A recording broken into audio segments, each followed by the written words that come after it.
করাটা খুবই আমি মনে করি যে আসলে মানে সময় উপযোগী একটি পেশা। আর এর পাশাপাশি আসলে কিছু মেসেজ পরিষ্কার হওয়া উচিত যে বাংলাদেশে কিন্তু আসলে অনেকে অনেক ধরনের ধারণা করে যে আসলে বিশেষ করে ম্যাথস যারা করা তাদের কোশ্চেন থাকে যে আসলে এটা কমপ্লিট করে ডাক্তার লিখতে পারবে কিনা, তারপর গভর্নমেন্ট জব হবে কিনা। তো এই জায়গাগুলো একদম পরিষ্কার যে মানে আমার অপটোমেট্রি ডিপার্টমেন্ট এখনো ডেভেলপ না। সো এটা দেখা যাচ্ছে অ্যাভেলেবেল। আমি অনেক জায়গায় আরো অনেকের সাথে কথা বলছি, ব্যাচেলর ডিগ্রি করা মানে এরকম লোক খুবই কম আছে যারা ব্যাচেলর করছে, ব্যাচেলর বা ডক্টর খুবই কম, অ্যাভেলেবেল ওরকম এখনো নাই। এই জব ক্ষেত্রে অনেকটা ভ্যাকেন্সির মধ্যে মানে অনেকটা অপশন আছে। জনসংখ্যা যদি আমরা চিন্তা করি যে 18 কোটি জনসংখ্যার জন্য আসলে মানে পর্যাপ্ত না অপটোমেট্রিস্ট। কারণ যে হারে ডে বাই ডে আসলে রিফ্লেক্টিভ এরর বা অপটোমেট্রি রিলেটেড যে ডিজিজ গুলো বাড়ছে সেই অনুযায়ী আসলে মানে এক্সপার্ট হ্যান্ড খুবই ল্যাকিংস। বলা যায় যে আসলে বাংলাদেশে ব্যাচেলর ডিগ্রি অপটোমেট্রিস্ট বা মাস্টার ডিগ্রি পিএইচডি হোল্ডার খুবই কম, মানে গণনা করা যাবে আর কি, এরকম একটা অবস্থায় আছে। তো মানে ফিল্ড অনেক খালি আছে, অনেক ভ্যাকেন্সি আছে, অনেক ভ্যাকেন্সি নিজেরাও তৈরি করতে হবে। তবে আর একটা যেটা আমার কোশ্চেন, আমার অনেক ভাইয়া বলতেছে মানে এটা এই কোর্স নিয়ে অনেক কোশ্চেন করে অপটোমেট্রিতে পড়ার পর তারা কি হতে পারবে বা কিরকম তাদের অপশন আছে বাংলাদেশে। সো সেই ক্ষেত্রে তুমি কি বলতে চাচ্ছো? আমি তো মানে যেটুকু খোঁজ নিতে পারি হসপিটাল গুলোতে আমার যেটুকু জানা আছে, তো ওরকম অ্যাভেলেবল অপটোমেট্রিস্ট নাই। যেরকম অ্যাজ লাইক যারা মানে ভালো গ্রাজুয়েশন করা ভালো ইউনিভার্সিটি থেকে, এবং কি যারা মানে এক্সপার্ট, যেমন glaucoma, contact lens, low vision, প্রস্তুতি গাই, মানে এগুলো কোনো রকম আমি বাংলাদেশে এরকম কাজ করতে মানে হাতে গোনা 2-3 জন আছে মানে কাজ করে। আর এরকম ভালো কাজ আমি দেখতেছি না আসলে। মানে যারা ব্যাচেলর ডিগ্রি কমপ্লিট করে বা ট্রেনিং কমপ্লিট করে যারা আসবে তাদের জন্য হলো যে বিশেষ করে হয়তো গভর্নমেন্ট হসপিটাল গুলোতে এখনো ওই অপরচুনিটি তৈরি হয় না। কিন্তু আপনারা জানেন যে বাংলাদেশে অনেক মানে বেসরকারি চক্ষু হসপিটাল বা অনেক ক্লিনিক আছে যেখানে আসলে অপথ্যালমোলজিস্টের পাশাপাশি অপটোমেট্রিস্টদের একটা কেয়ার থাকে বা চেম্বার থাকে, যেখানে আসলে অপটোমেট্রি রিলেটেড ওয়ার্ক গুলো তারা সেখানে করে। আর যেটা যে বিষয়টা তুমি বলছো সেটা আসলে খুবই কম এখনো। আমরা যারা বাংলাদেশে যারা ব্যাচেলর ডিগ্রি আছে, ডিগ্রি হোল্ডার যারা আছে বা যারা অন্যান্য শর্ট কোর্স করা আছে, সবাই কিন্তু আসলে একটা দিকে ফোকাস যে রিফ্লেকশনটাই তারা করে।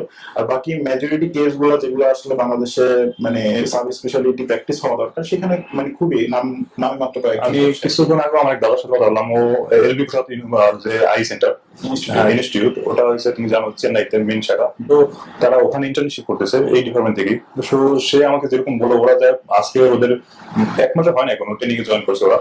সো ওরা আমাকে যেরকম ফিডব্যাক দিল ওখানের যে কেস গুলো ওরা দেখতেছে, মানে 15 দিনে ওরা আমাকে বলে যে অনেক কিছু শিখছে, মানে যেগুলো ওরা কখনো কল্পনা করতে পারে না বা বাংলাদেশে রিলেটেড কেস হয় না। এবং কি ওরা বলছে 80% রুগী বাংলাদেশি এবং কলকাতার রুগী যারা বাংলা জানে তারা ওখানে যায়। চেন্নাই তো অরিজিনালি ল্যাঙ্গুয়েজ, ওখানে তো তামিল ল্যাঙ্গুয়েজ। হ্যাঁ, তো 80% রুগী আমাদের বাংলা থেকে যায়। সো আমরা বা তোমাদের যে টার্গেটটা মানে তুমি তোমরা এই রোগীগুলো যাতে বাংলাদেশে থাকে বা বাংলায় ট্রিটমেন্ট নাই, এরকম কি অপরচুনিটি করা যায় না বা করা? ডেফিনেটলি আমার আসলে যে চিন্তাটা সেটা হলো যে আসলে এই যে যারা এফডিপিএ ইন্টার্নশিপ করছে এবং বিভিন্ন পোস্ট গ্রাজুয়েট ট্রেনিং প্রোগ্রাম গুলো করছে, তারা কিন্তু একটা লং ডিউরেশন বলা যায় 1 বছর বা 13 মাসের একটা ট্রেনিং ওখানে মানে স্কিল তারা পাচ্ছে। তো তারাই যখন আসলে বাংলাদেশে মুভ করবে, বেশিরভাগ হয় কি যারা ভালো জানে স্কিল তারা ওখানে অথবা অন্য দেশগুলোতে মুভ করে। তো আমার আসলে এটা মেসেজ থাকবে যে যারা আমরা যদি আমাদের দেশকে সার্ভ না করি, আমরা যদি আমাদের দেশকে সেবা না করি, তাহলে আসলে এই রুগীগুলা কিন্তু আলটিমেটলি অনেক ভোগান্তিতে পড়ে। এই যে বাংলাদেশ থেকে চেন্নাই গিয়ে আসলে নিয়ে যাওয়া এবং সেখানে আসলে চিকিৎসা হয়ে বাংলাদেশে আসা খুবই ব্যয়বহুল। তো সেই জায়গাতে আমি মনে করবো যে যারা আসলে ট্রেনিং করে আসবে এবং এখনো যারা বাংলাদেশে যারা বি.অপটম হোল্ডার বা ব্যাচেলর কমপ্লিট করা যারা প্র্যাকটিস করছেন, তারাও যদি আসলে পোস্ট গ্রাজুয়েশন ট্রেনিং করে যদি আসলে ডে বাই ডে যদি তাদের স্কিলটাকে ডেভেলপ করে এবং তারা যদি এখানে প্র্যাকটিস শুরু করে, এই বিষয়গুলো ডে বাই ডে আসলে ওই সংখ্যাটা কমে আসবে। যে যারা সামান্য কিছু কেস নিয়ে আসলে এফবিপিআই চলে যায়, সেই জায়গাগুলোতে হয়তো কিছুটা আমরা রিকভারি হবে। আর একটা কোশ্চেন যেটা আমাকে অলরেডি অনেক ছোট ভাইরা করছে, যেমন এই যে তুমি যে চেম্বার করতে, চেম্বার নিয়ে তো কোনো কারোর গভর্নমেন্ট থেকে বা কারোর কোনো মানে নিষেধাজ্ঞা বা কোনো প্রবলেম হয় না? বেসিক্যালি আসলে যারা বি.অপটম দেশের বাইরে থেকে পড়ে আসবে তাদের ফার্স্ট অফ অল কাজ হলো যে তারা ইউজিসি থেকে তাদের সার্টিফিকেটটা ইকুইভ্যালেন্ট করবে। কিভাবে নেওয়ার প্রক্রিয়াটা হলো যে আসলে তাদের ইউজিসি কিছু ইকুইভ্যালেন্টের কিছু ডকুমেন্ট ডকুমেন্টস ওখানে সাবমিট করতে হয়, সেটার একটা মানে রিকোয়ারমেন্টটা তারা ওখানে গেলে প্রোভাইড করে। তবে খুব আহামরি রিকোয়ারমেন্ট না, যে ইউনিভার্সিটি থেকে পড়াশোনা করছে সেই ইউনিভার্সিটি অবশ্যই ইউজিসি অ্যাপ্রুভাল ইউনিভার্সিটি হতে হবে, সেই ইউনিভার্সিটির সব ডকুমেন্টস গুলোকে ইন্ডিয়ান ফরেন মিনিস্ট্রি থেকে ভেরিফাই করে দেন যখন এখানে এনে সাবমিট করা হবে 1 থেকে 2 মাসের মধ্যে তারা, যেমন বাংলাদেশে যেহেতু চিটং একটি বি.অপটম কোর্স পরিচালিত হয় সেটার ইকুইভ্যালেন্ট হিসেবে আসলে সার্টিফিকেটটা ইস্যু করা হয়। চট্টগ্রামে তো যে কোর্সটা চালু হচ্ছে মানে চলতেছে ওখানে তো অনেক ব্যয়বহুল। হ্যাঁ, এখানে ইন্ডিয়া থেকে তো অনেক ব্যয়বহুল ওখানে, ইন্ডিয়ার তুলনায় চিটং এ ব্যয়বহুল। এবং কি আমি যেটা জানি যে ওদের ওখানে প্রচুরই ব্যয়বহুল, শুধু ব্যয়বহুল না, ইন্ডিয়া থেকে অনেক বেশি ব্যয়বহুল। তুমি ওখানে প্রথমে ইন্টার পাস করার সাথে সাথে ওখানে এক্সাম দিয়ে টিকতে হয়, তুমি হাজার হাজার স্টুডেন্ট ওখানে অ্যাপ্লাই করে, মাত্র 30টা সিট।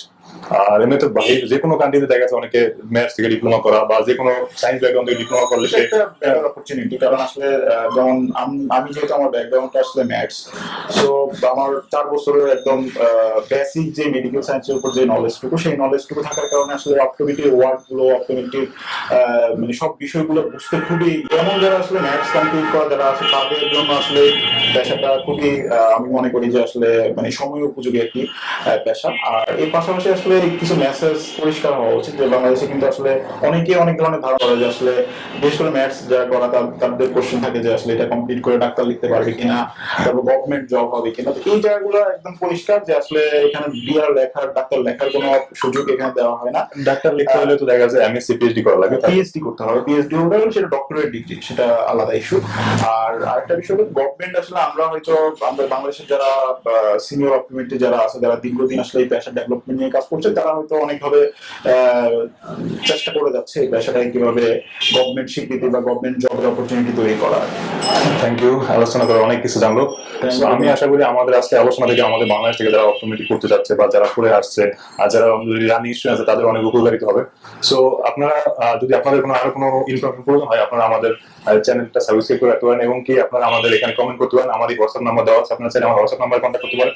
যে কোনো হেল্পে আমি আপনাদের সাথে আছি, মেহেদী হাসান সজীব।